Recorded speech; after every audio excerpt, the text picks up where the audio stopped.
ওনার ঠিক 2-3 মিনিট আগে জামা নিয়ে প্রবলেমে পড়াটার জন্য আমার রোজকার ব্যাপার হয়ে দাঁড়িয়েছে। এই কুর্তিটা পরে যাবো বলে ঠিক করেছিলাম, কিন্তু এটার মেজারমেন্টটা এতটাই খারাপ, গলাটা পুরো ব্যাকা, তাই জন্য ওটা চেঞ্জ করে ইয়েলো কালারের কুর্তিটা পরে নিলাম। কিন্তু এটাতে আবার প্রবলেম, কুর্তিটা পুরো ভেজা, পেছনের দিকটা হাতের দিকটা পুরোটাই ভেজা, এখনও শুকায়নি। আর এটা পরে গেলে নিঘাত ঠান্ডা লেগে যাবে। এদিকে ট্রেনের টাইম হয়ে গেছে, ফোন আসছে বারবার, কি করব কিছুই বুঝতে পারছিলাম না। তো অবশেষে ঠিক করলাম যে এই গ্রিন কালারের চিকনকারি কুর্তিটাই পরে যাই। আর যদিও শ্রাবণ মাসে সবুজ রঙটাকে শুভ মানা হয়, তাই জন্য এটা কিন্তু আজকের দিনের জন্য একদম পারফেক্ট। আজকে শ্রাবণ মাসের 3য় সোমবার, আর আজ যাচ্ছি আমরা ভূতনাথে।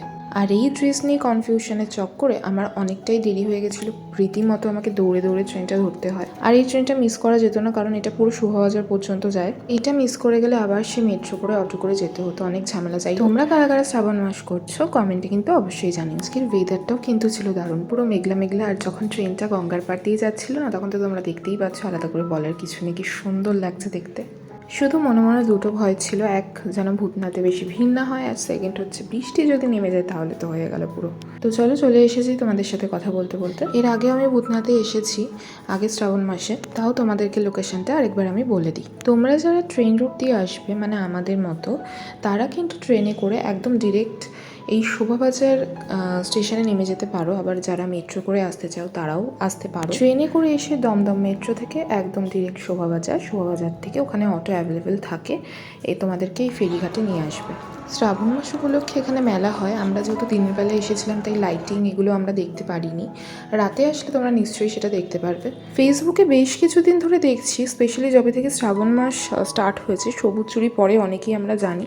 তো এটা বিহারিরা পরে না কারা পরে আমি বলতে পারবো না, তবে একটাই কথা বলবো যে এটা যার যার পছন্দে, যাদের মনে হয়েছে তারা পড়েছে, এটা নিয়ে তো কথা বলার তো কিছু হয়নি, তাই না? এমনিও শ্রাবণ মাসে সবুজ জিনিসটাকে শুভ বলেই মানা হয়, তাই জন্য অনেকে সবুজ চুড়ি পরে থাকে। এবার এটার পার্টিকুলার রিজন কি সেটা আমারও জানা নেই, আমি পড়ি, আমার ভালো লাগে তাই আমি পড়ি। ভূতনাথে পুজো দেওয়ার জন্য এখানে প্রচুর দোকান রয়েছে, এখান থেকে তোমরা ডালা কিনতে পারো, আবার চাইলে তোমরা বাড়ি থেকেও নিয়ে আসতে পারো, সেটা তোমাদের উপর। আমরা আর আলাদা করে কিছুই নিয়ে যাইনি, আমরা প্রত্যেকেই ডালা কিনে নিয়েছিলাম এখান থেকে। যখনই পুজো দিতে আসি চেষ্টা করি একটু সকাল সকাল আসার, তাহলে কি হয় ভিড়টা একটু কম থাকে।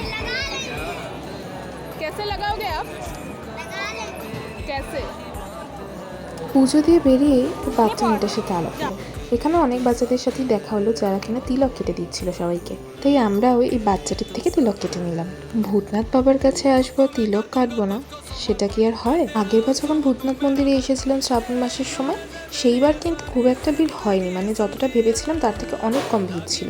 আর এবার আরোই ফাঁকা, লাইন তো একদমই দিতে হয়নি, ভালোভাবে পুজো দিয়ে বেরিয়েছিলাম। ভূতনাথে পুজো দেওয়ার পর এবার আমরা যাচ্ছি মোটা বাবার কাছে। ভূতনাথে গেলে কিন্তু সরাসরি বাবার মাথায় জল ঢালা যায় না, তবে মোটা বাবার কাছে গেলে কিন্তু তোমরা বাবাকে ভালো মতো দর্শনও করতে পারবে আর জলও ঢালতে পারবে। আর এখানে লাইনে দাঁড়ানোর পর শুরু হলো বৃষ্টি। ভাগ্যিস খুব জোরে বৃষ্টি শুরু হয়নি, এই ঝিরিঝিরি বৃষ্টি তো অসুবিধা কিছু হয়নি সেরকম। মোটা বাবাকে দর্শন করে সোজা চলে গেছিলাম বজরংবলীর মন্দিরে, তারপর সেখান থেকে গঙ্গার পাড়ে আসলে কিন্তু আলাদা একটা শান্তি অনুভব মনে হয়, যেন এখানেই সারাদিন বসে থাকি, এখানেই যেন সারা দিনটা কেটে যায়। গঙ্গায় যেহেতু এখন জোয়ার চলছে, তাই জন্য আর বেশি দূরে যাওয়ার রিস্কটা নিলাম না, হাত মুখ ধুয়ে সামনে একটু দাঁড়িয়ে রইলাম। ইচ্ছা তো অনেক করছিল একটু দূরে যাওয়ার, কিন্তু পরে মনে পড়লো আমি তো সাঁতারই জানি না, তাই কি আর করার। ট্রেন আসতে যেহেতু এখন অনেকটা লেট আর খিদেও অনেকটা পেয়েছে, তাই একটা মিষ্টির দোকান থেকে আমরা 3টে জিলিপি অর্ডার করি। জিলিপিগুলো খেতে কিন্তু মারাত্মক ছিল। স্টেশনে চলে এসেছি, ট্রেনের জন্য ওয়েট করছি, ট্রেন এখনো 20 মিনিট লেট। গল্প করতে করতে এদিকে ট্রেনও অ্যানাউন্স করে দিয়েছে, আর ট্রেনে আমরা উঠেও পড়েছি। তো এবার বাড়ির দিকে যাওয়া যাক। চলো আজকের ভিডিওটা এই পর্যন্তই, দেখা হচ্ছে নেক্সট কোনো ভিডিওতে। টাটা।